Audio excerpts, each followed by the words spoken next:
Assalamualaikum warahmatullahi wabarakatuh. Bismillahirrahmanirrahim. Alhamdulillahirabbil alamin. Wassalatu wassalamu ala asrofil anbiya wal mursalin Sayyidina Muhammadin wa ala alihi washabihi ajmain. Amma ba'du. Pertama-tama marilah kita panjatkan rasa puji dan syukur kehadiran Allah Subhanahu wa taala, karena atas berkat dan rahmatnya kita semua diberikan nikmat yang tiada tara, termasuk nikmat dalam keadaan sehat walafiat. Tidak lupa pula salawat serta salam kita curahkan kepada junjungan kita Nabi Muhammad SAW. Terima kasih juga saya ucapkan kepada Bapak Adi Mursalin SEMM selaku dosen pengampu mata kuliah Islamic Marketing dan Manajemen. Selanjutnya izinkan saya memperkenalkan diri terlebih dahulu. Perkenalkan, nama saya Muhammad Lutfi, NIM 12016109 dari Prodi Akuntansi Syariah kelas 3C. Dan pada kesempatan kali ini saya akan memaparkan jawaban, yaitu mengenai diskusi pertemuan ke-12 yang membahas tentang surah-surah yang berhubungan dengan teori ekuitas merek beserta arti dan isi kandungannya. Allah Subhanahu wa taala berfirman, A'udzu billahi minasyaitonir rajim. Bismillahirrahmanirrahim. Awful kaila wa la takunu minal muksyirin wajinu bil qistasil mustaqim wa la tabqasun nasa asyiya'ahum wa la tasaw fil ardi mufsidin. Artinya, sempurnakanlah takaran dan janganlah kamu merugikan orang lain, dan timbanglah dengan timbangan yang benar, dan janganlah kamu merugikan manusia dengan mengurangi hak-haknya, dan janganlah membuat kerusakan di bumi. Surah Asy-Syu'ara ayat 181 sampai 183. Isi kandungannya dari surah Asy-Syu'ara ayat 181 sampai 183 adalah menerangkan bahwa Syuaib menyeru kaumnya untuk menghentikan kejahatan yang biasa mereka lakukan. Mereka diseru untuk menyempurnakan takaran dan timbangan baik di waktu menjual maupun membeli. Mengurangi atau melebihkan takaran dan timbangan adalah perbuatan yang merugikan orang lain. Hal ini berarti membuat kerusakan di bumi. Syuaib mengingatkan kaumnya bahwa harta dan halal lebih baik bagi mereka, karena mereka adalah orang-orang yang berpenghidupan baik. Allah Subhanahu wa taala berfirman, A'udzu billahi minasyaitonir rajim. Bismillahirrahmanirrahim.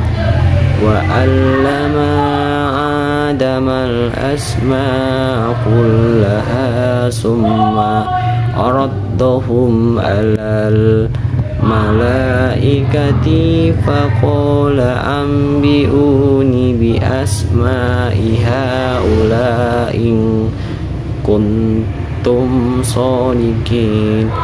Artinya, dan dia ajarkan kepada Adam nama-nama benda semuanya, kemudian dia perlihatkan kepada para malaikat seraya berfirman, sebutkan kepadaku nama semua benda ini jika kamu yang benar. Surah Al-Baqarah ayat 31. Isi kandungannya merupakan sebuah petunjuk di mana Allah menyebutkan kemuliaan bangsa Adam dibandingkan jenis malaikat atas keistimewaan pengetahuan nama-nama segala benda yang tidak diketahui oleh bangsa lainnya. Al-A'raf ayat 180 yaitu berfirman, A'udzu billahi minasyaitonir rajim. Bismillahirrahmanirrahim. Walillahil asmaul husna fad'uhu biha wa zarrul ladzina yulhiduna fi asma'i sayudzawna ma kanu ya'malun. Dan Allah memiliki asmaul husna, nama-nama yang terbaik, maka bermohonlah kepadanya dengan menyebut asmaul husna itu, dan tinggalkanlah orang-orang yang menyalahartikan nama-namanya. Mereka kelak akan mendapatkan balasan terhadap apa yang telah mereka kerjakan. Surah Al-A'raf ayat 180. Isi kandungannya adalah Allah mempunyai asmaul husna dan menyerukan agar hamba-hambanya berdoa dan memuji dengan menyebut Asmaul Husna itu. Mudah-mudahan mereka terhindar jauh dari sifat-sifat yang buruk dan terlepas dari neraka jahanam. Allah Subhanahu wa taala berfirman, A'udzu billahi minasyaitonir rajim. Bismillahirrahmanirrahim. Wa wajadaka ailan fa'aghna fa ammal yatima fala taqhar wa ammas sa'ila fala tanhar. Artinya, dan dia mendapatimu sebagai seorang yang kekurangan, lalu dia memberikan kecukupan, maka terhadap anak yatim janganlah engkau berlaku sewenang-wenang, dan terhadap orang yang meminta-minta janganlah engkau menghardiknya. Surah Ad-Duha ayat 8-10. Isi kandungannya dari surah Duha ayat 8-10 yaitu menerangkan tentang pemeliharaan Allah Subhanahu wa taala terhadap Nabi Muhammad SAW dengan cara yang tak putus-putusnya. Larang berbuat buruk terhadap anak yatim dan orang yang meminta-minta, dan mengandung pula perintah kepada Nabi supaya mensyukuri segala nikmat. Pada surah Al-Ahzab ayat 21, Allah SWT berfirman, A'udzu billahi minasyaitonir rajim. Bismillahirrahmanirrahim. Laqad kana lakum fi rasulillahi uswatun hasanatun liman kana yarjullaha wal yawmal akhir wa dzakarallaha katsira.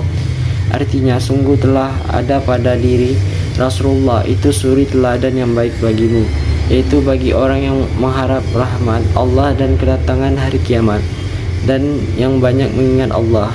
Surah Al-Ahzab ayat 21. Isi kandungannya adalah menerangkan maka bahwa keteladanan yang baik ada pada Rasulullah. Orang yang meneladani beliau berarti menelusuri jalan yang dapat mengantarkannya kepada kemuliaan Allah, yaitu jalan yang lurus. Sedangkan bersuri teladan kepada beliau apabila menyalahi beliau, maka itulah teladan yang buruk. Pada surah Al-Mulk ayat 2, Allah SWT berfirman, A'udzu billahi minasyaitonir rajim. Bismillahirrahmanirrahim. Allazi khalaqal mauta wal hayata liyabluwakum ayyukum ahsanu amala wa huwal azizul ghafur. Artinya, yang menciptakan mati dan hidup untuk menguji kamu siapa di antara kamu yang lebih baik amalnya, dan Dia Maha Perkasa dan Maha Pengampun. Surah Al-Mulk ayat 2. Isi kandungannya adalah menjelaskan tentang bagaimana Allah menguji manusia, salah satunya dengan musibah yang diberikan. Musibah yang diberikan Allah kepada manusia memang sangat pedih dirasakan, tetapi kita harus yakin bahwa di balik musibah tersebut ada hikmah yang bisa dipetik oleh manusia yang terkena musibah. Pada surah Al-Anbiya ayat 105, Allah SWT berfirman, A'udzu billahi minasyaitonir rajim. Bismillahirrahmanirrahim. Walaqad katabna fi zaburi min ba'di dzikri anal arda yarishuha ibadiyas solihun. Dan sungguh telah kami tulis di dalam Zabur setelah tertulis di dalam Az-Zikr Lauh Mahfuz bahwa bumi ini akan diwarisi oleh hamba-hambaku yang soleh. Surah Al-Anbiya ayat 105.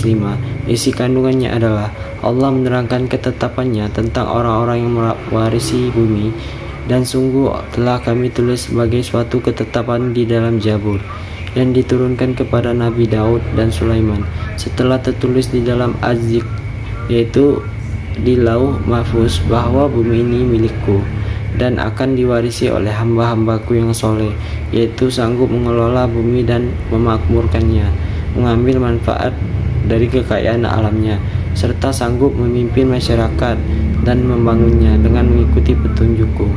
Pada surah An-Nahl ayat 90, Allah SWT berfirman, A'udzu billahi minasyaitonir rajim. Bismillahirrahmanirrahim. Innallaha ya'muru bil adli wa ihsani إيتاء ذي القربى وينهى عن الفحشاء والمنكر والبغي يعظكم لعلكم tadzakkarun. Artinya sesungguhnya Allah menyuruh kamu berlaku adil dan berbuat kebajikan, memberi bantuan kepada kerabat, dan Dia melarang melakukan perbuatan keji, kemungkaran, dan pemusuhan. Dia memberi pengajaran kepadamu agar kamu dapat mengambil pelajaran. Surah An-Nahl ayat 90. Isi kandungannya adalah Allah memerintahkan umat Islam berlaku adil dan ihsan serta memberikan hak kepada kerabat. Allah SWT juga melarang berperilaku keji, mungkar, dan permusuhan. Penyandingan perintah dan larangan mengandung pesan tindakan pencegahan yang baik juga diikuti. Berhak adil, berbuat baik dengan hasil perbuatan keji dan buruk. Allah SWT juga memerintahkan umat Islam untuk memenuhi janji, sumpah atau janji kepada Allah SWT adalah selalu mengesankannya, tidak menyekutukannya, sebagaimana telah diteguhkan ketika roh ditiupkan di jasad calon manusia. Janji kepada sesama manusia harus ditepati. Sekian penjelasan materi yang dapat saya sampaikan pada pertemuan kali ini. Semoga dapat bermanfaat bagi saya sendiri maupun rekan-rekan yang telah mendengarkan dan menyimak penjelasan saya.